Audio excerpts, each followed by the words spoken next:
Isang pinagsanib na operasyon na pinangunahan ng mga tauhan ng Rosario Municipal Police Station kasama ang RIU-4A, Provincial Intelligence Unit ng Batangas, ang matagumpay na nagresulta sa pagkakadakip ng isang sospek na kinilalang si alias Nestor sa Barangay San Isidro, Rosario, Batangas noong Setyembre 16 taong kasalukuyan.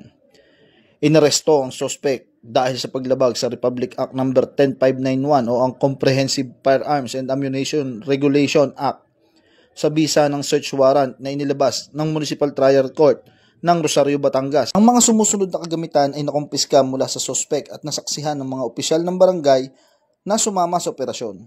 Isang unit ng caliber 45 na pistol, isang magazine para sa caliber 45, 7 piraso ng balang caliber 45, isang kulay abong sling bag at isang brown na leather holster. Ang inarestong sospek at ang nakumpiskang ebidensya ay dinala sa Rosario Municipal Police Station para sa pagproseso at tamang disposisyon.